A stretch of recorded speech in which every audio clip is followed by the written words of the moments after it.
Abra mais uma vez a palavra de Deus, lá na segunda carta que o apóstolo Paulo escreveu aos Coríntios, capítulo de número 4, faremos a leitura dos versículos de 7 a 12. Segunda carta aos Coríntios, capítulo 4, versículos 7 a 12.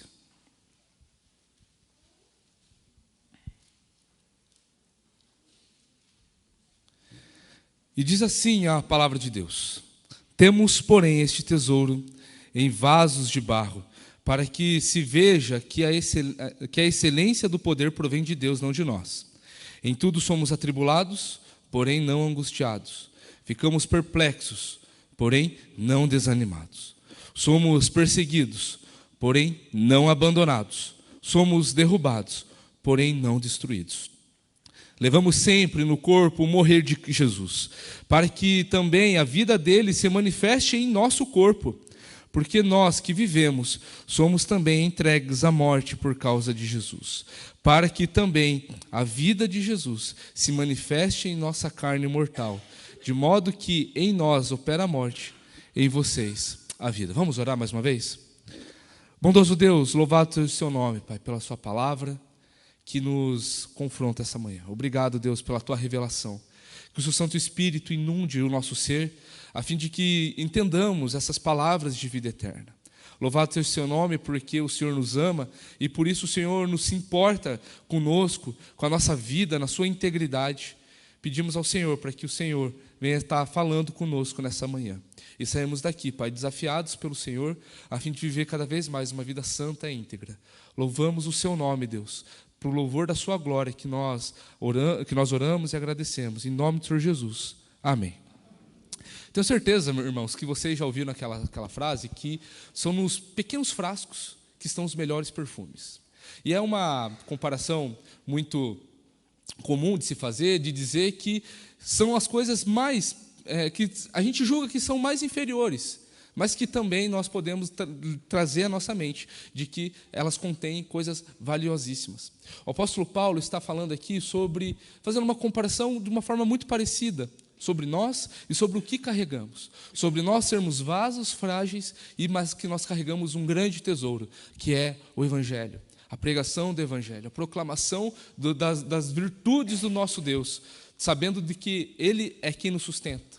E por isso que nós nos tornamos, então, valiosos na nossa missão, na nossa integridade. Um dos maiores enganos da atualidade é entender que o que tem valor são coisas boas. E também aquilo que, os momentos bons, na verdade, são os melhores momentos, de que momentos ruins eles precisam ser desprezados. São fases da vida que tem algum tipo de lição que podemos tirar, mas que não tem nenhum valor os momentos ruins. Isso não se dá apenas pela teologia da prosperidade, mas também se dá pelo relativismo. Isso se dá pela facilidade de vida que vivemos, diante de tantas facilidades que encontramos hoje na sociedade. Isso se dá porque entendemos que o ser humano ele não precisa passar por frustrações ou dificuldades, e sem querer até mesmo, os filhos de Deus, aqueles que vivem hoje no mundo, acabam sem querer sendo ensinados de que o crente ele não pode passar por dificuldades, o crente ele não pode, se ele está passando algum tipo de dificuldade, ou que a fé dele não é tão forte assim, ou que ele fez alguma coisa, algum pecado contra Deus. Outros vão falar, são mais triunfalistas, vão dizer que se eu sou filho de Deus, nada pode me abalar, eu posso exigir de Deus aquilo que eu quero. Até usam o texto de Filipenses 4, dizendo que tudo posso naquele que me fortalece, na verdade, esquecendo que o sentido ali é de tudo suportar em Deus, sabendo que é em Deus que nós podemos passar por todas as coisas. E, resumindo, prosperidade, seja do jeito como ela for, financeira, mental, de saúde até mesmo, é sinônimo de bênção e de felicidade. No entanto, o nosso valor não está intrínseco nessas coisas, em coisas passageiras, em bem-estar. O nosso valor não está baseado numa causa boa, que nós julgamos ser boa. O nosso real valor está em Jesus, independente daquilo que passamos em nossa vida. O apóstolo Paulo, aqui na segunda carta aos Coríntios, um dos principais motivos pelo qual o apóstolo Paulo escreve a segunda carta aos Coríntios é que o apóstolo Paulo está sendo denegrido. Ele está sendo colocado, o seu apostolado está sendo colocado em debate entre os coríntios, porque os coríntios estavam querendo viver um evangelho sem cruz. Eles estavam querendo viver um evangelho onde esqueceram que o nosso Senhor é aquele que mais sofreu, que foi através de sofrimento e da morte que o Senhor Jesus comprou e redimiu cada crente, cada um que tem fé e que é dependente do Senhor. Então Paulo está falando com essas pessoas. Mas os líderes na igreja de Corinto estavam falando, não, como que o apóstolo Paulo pode ser um apóstolo de Jesus, um apóstolo de Cristo, se ele passa por perseguição, se ele é apedrejado, se ele passa por naufrágio, se ele é difamado a todo momento? Como que um apóstolo de Jesus pode passar por tudo isso? O apóstolo Paulo está falando aqui sobre a sua vocação como apóstolo, como pregador do Evangelho. E nisso nós podemos nos identificar com ele diante dos desafios que encaramos. Porque de forma semelhante ao apóstolo Paulo, nós também fomos vocacionados. Somos vocacionados a uma eleição incondicional. Somos vocacionados a vivermos uma nova identidade em Jesus. Uma identidade que vai exigir muito do nosso ego, que exige muito de quem somos. E por isso nós devemos estar firmes quando nós somos confrontados, atribulados, perseguidos, quando somos abalados. E esse tesouro que o apóstolo Paulo está falando aqui, ele deixa muito claro, vem de Deus. Ele é bem intencional em falar que nós somos vasos de barro que carregam um tesouro, para deixar claro de que qualquer virtude que nós temos, não é por causa de nós mesmos, mas é por causa daquele que nos deu a vida. E por isso nós podemos andar em segurança, porque nós somos guardados por aquele que colocou um tesouro em nós. A figura do vaso é muito comum dentro do pensamento cultural da época onde o apóstolo Paulo está inserido, onde diz respeito, onde é um símbolo para dizer sobre a totalidade, até mesmo corporal do ser humano. E essa totalidade do ser humano é preenchido por um tesouro que vem do próprio Deus. O versículo 7 deixa isso muito claro. Este tesouro em vasos de barro, temos esse tesouro em vasos de barro, para que se veja que a excelência do poder provém de Deus, não de nós. Essa excelência, ela vem de Deus. A excelência está no tesouro, e o vaso se torna valioso por causa deste tesouro. E a fraqueza do vaso ali ressalta a excelência do poder de Deus, como nós encontramos no texto. Isso me remete muito ao texto de Zacarias 4:6, quando o Senhor ele fala que não é nem por força, nem por poder, mas pelo meu espírito, diz o Senhor dos Exércitos. Por isso Paulo ele não temia as dificuldades. Por isso Paulo ele enfrentava as dificuldades. Paulo, quando estava preso em Roma, ele falava: eu estou preso, o evangelho não está preso. Paulo continuava firme. Paulo continuava sendo um exemplo para aqueles cristãos que estavam sendo persuadidos por maus líderes, dizendo que crente não passa por sofrimentos. Ou até mesmo dentro de uma cultura onde o bem-estar era priorizado. Afinal, Corinto era um grande porto, um grande centro comercial, onde se existia muita prosperidade. Mas não é essa a realidade que o Evangelho nos fala. Porque dentro de momentos bons ou não, o Senhor é conosco. O Senhor não nos abandona, até mesmo quando nós estamos passando por dificuldades. E todo vaso ele tem sua utilidade. Por isso nós temos o dever de sermos vasos de honra nas mãos desse Deus. E perceba nos versículos de 8 a 9, a fragilidade, a nossa fragilidade. A fragilidade que esses vasos têm. Mas também perceba como o poder de Deus sustenta esses vasos. Como é o poder de Deus que dá todo o suporte necessário para que esses vasos sejam indestrutíveis. Não é por nossa força, mas pelo poder de Deus. Nós, como vasos frágeis, nós podemos ser, em primeiro lugar ali, atribulados. Porém, pelo poder de Deus, nós não somos angustiados. Se passamos por sofrimentos, devemos confiar no Senhor para sermos fortalecidos nele, para não sucumbirmos às realidades, às dificuldades que passamos. Nós somos atribulados. Nós passamos por problemas externos. Mas aqui, os problemas internos não podem fazer com que nós culpemos a Deus por isso. Não pode fazer com que nós blasfememos contra o Senhor por conta disso. Muito pelo contrário, devemos buscar refúgio no Senhor quando somos atribulados. Outro sinal da nossa fragilidade é que nós podemos ser perplexos. A perplexidade está em nosso torno, na nossa volta, mas em Deus, pelo poder de Deus, nós não somos desanimados. Aqui o sentido de perplexo e desanimados tem um sentido muito relacionado. Nós somos perplexos quando o sentido aqui é de estarmos em agonia, indo para a plena agonia da nossa mente. Quando nós deixamos os nossos pensamentos tomarem conta, quando nós maquinamos situações, muitas vezes, que aconteceram, situações ruins, e aquilo que nós ficamos pensando de como poderia ter sido, e ficamos alimentando isso, porque nós sabemos que estamos sofrendo. No entanto, não somos desanimados. A palavra desanimados aqui é um aumentativo de ser perplexo. O Senhor deixa que nós passemos pela perplexidade, mas nós não chegamos nessa perplexidade plena. Nós não somos desanimados. Se estamos confusos ao ponto de não aguentar mais, somente no Senhor é que não ficamos desesperados e perdidos.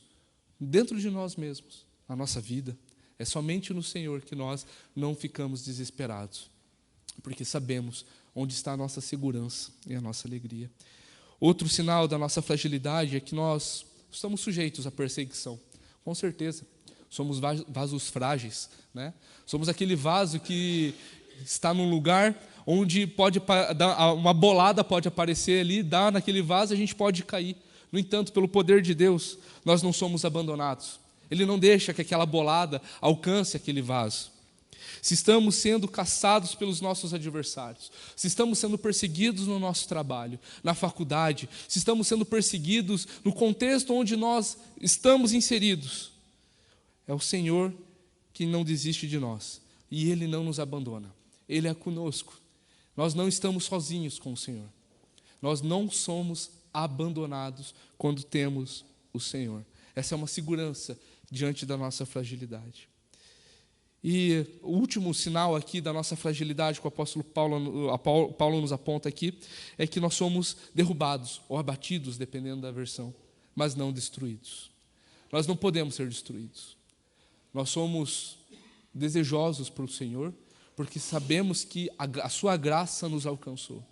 E sabemos que a nossa esperança não é nessa vida, por mais que nós morramos, nós não somos destruídos, porque a nossa esperança não está nessas coisas. Pelo poder de Deus, somos capacitados a fim de que Deus seja glorificado até mesmo nas tribulações que nós passamos. E as pessoas sejam também impactadas pelo nosso testemunho de fé. Quantos irmãos já passaram por tamanhas dificuldades e que foram um testemunho e encorajamento para outros irmãos que vieram passar por dificuldades semelhantes? Nós somos usados nesse grande organismo que é o povo de Deus, de edificarmos também uns aos outros, diante das nossas lutas, diante das nossas tribulações. Se somos abatidos, é o Senhor quem impede que sejamos destruídos. Jesus, Ele conhece. Ele sabe o que te atribula. Ele sabe aquilo que te deixa perplexo. Ele sabe quem te persegue e o que te derruba. Jesus, Ele sabe disso tudo. Ele passou pela mais alta e terrível tribulação, perplexidade, perseguição, abatimento. E se nós sofremos por amor a Jesus. Nós vivemos, como diz o texto, versículos 10 a 12, levamos sempre no corpo o morrer de Jesus, ou seja, nós vamos sofrer, para que também a vida dele se manifeste no nosso corpo, a vida dele se manifeste na nossa vivência, na nossa existência. Nem sempre nós conseguimos, é verdade, nem sempre nós conseguimos fazer com que tudo isso que a palavra de Deus nos exige, porque nós somos frágeis, de fato, nós somos muito frágeis. No entanto, é a fé em Jesus quem vai nos sustentar. E aqui é importante dizer que a fé em Jesus não é uma promessa para a felicidade nessa vida, mas a fé em Jesus é uma promessa de consolo, mesmo diante das adversidades nesta vida. A fé em Jesus é o que vai te fazer permanecer em pé. A fé em Jesus é o que vai fazer com que você não seja angustiado, desanimado, abandonado, destruído. É a fé em Jesus quem nos consola. É a fé em Jesus que vai à nossa frente. É a fé em Jesus que é a nossa espada, como nós lemos no Salmo 44. E é pelo poder de Deus que fazemos tudo isso. A fé em Jesus é uma promessa de consolo, mesmo diante das adversidades dessa vida. E por isso nós devemos ser esses vasos que guardam esse tesouro.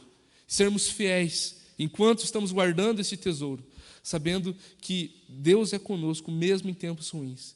E é na sua própria vida, na vida do crente, que nós descobrimos que enquanto nós estamos indo, proclamando o nome de Jesus, onde nós estamos, onde nós estivermos, é o Senhor quem vai estar conosco. E o crente vai percebendo através também das suas alegrias e das suas tristezas, que em todo tempo ele é amparado pela graça de Deus. João Calvino, ele disse uma frase muito importante ao comentar esse texto de 2 Coríntios 4, de 10 a 12, que a cura mais eficiente para a adversidade é sabermos que, assim como a morte de Cristo foi a porta da nova vida, assim também, no final de tudo, nossas misérias terminarão na bendita ressurreição, porque Cristo nos uniu a si na condição de que, se nos submetermos a morrer com Ele neste mundo, participaremos de sua vida. Nós somos confrontados a viver uma vida que vai de contramão ao que o mundo diz. Ao mesmo tempo que o mundo fala que nós somos abençoados por Deus quando acontecem coisas boas ou quando nós temos coisas boas, uma boa saúde, ou uma boa carreira, ou até mesmo prosperidade financeira, Deus ele nos fala que porque temos Jesus é que nós temos uma vida próspera, uma vida de alegria. Em Jesus nós lembramos aquilo que o apóstolo Paulo também fala aos romanos: em Jesus nós somos mais que vencedores. E somente em Jesus nós podemos ter uma vida plena, de real valor. Porque o que nos define e o que nos dá segurança não são as coisas que a traça corrói, o que a ferrugem corrói, ou que o ladrão rouba. Mas os nossos tesouros estão nos céus com Jesus. E nós somos capacitados, até mesmo o nosso corpo é completo quando nós vivemos para louvar e glorificar o Senhor Jesus. Enquanto pregamos o Evangelho, nós somos também edificados, sofremos por amor a Jesus, porque somos entregues à morte por causa de Jesus. Isso não é uma maldição, isso é um privilégio, isso é uma bênção. Sofrer por causa de Jesus é uma bênção. Não pense que o seu sofrimento, Deus está alheio disso. Muito pelo contrário, meu irmão. Deus, Ele é contigo. Olhe para Jesus. Ele sabe o que você passa. O desafio nosso é nos sujeitarmos a isso. Fazer com que o nosso eu morra cada vez mais. Mas lembrem-se, não é por força nem poder, mas pelo Espírito Santo de Deus. Que Deus assim nos abençoe. Amém? Vamos orar? Bondoso e querido Deus, louvado seja o seu nome. Louvado seja aquele que é por nós. Obrigado porque somos imerecedores da sua graça, mas mesmo assim, Pai, na nossa condição de vasos frágeis, nós somos capacitados pelo Senhor, pela fé em Jesus Cristo, sabendo que a nossa esperança não está neste mundo, não está nas coisas que temos ou deixamos de ter. A nossa esperança está no Senhor. Obrigado, Jesus, por tanta graça. Obrigado pela salvação. Obrigado por manter, Pai, a nossa salvação. Obrigado, Deus, por ser o autor e o consumador da nossa fé. Louvamos o seu nome por tudo que o Senhor é. Sabemos, Pai, que somos necessitados, dependentes, e rogamos ao Senhor para que, diante das nossas dificuldades, sejamos fortalecidos, sejamos cada vez mais inabaláveis, que não sejamos destruídos, Pai, que sejamos cada vez mais firmes, sabendo que é no Senhor no que a nossa vida depende, de que as batalhas que enfrentamos não dependem da nossa força, mas depende exclusivamente do Senhor. Aliás, Deus, o Senhor é tudo que precisamos. O Senhor é tudo que temos. O Senhor é o sentido do nosso viver, é o sentido da nossa vida. Louvado seja o seu nome por reconhecermos isso. Usa-nos, Deus, para que sejamos também testemunho na vida de outros. Para que sejamos, Pai, vasos, Pai, frágeis, mas que diante dessa fragilidade mostremos a outros o tesouro que carregamos. Louvado seja o Seu nome por isso, Deus, por tanta graça. Obrigado por nos chamar, Deus, para participarmos desse privilégio que é ser parte do povo de Deus. Louvado seja o Seu nome. Te louvamos, Pai, te agradecemos. Em nome do Senhor Jesus. Amém.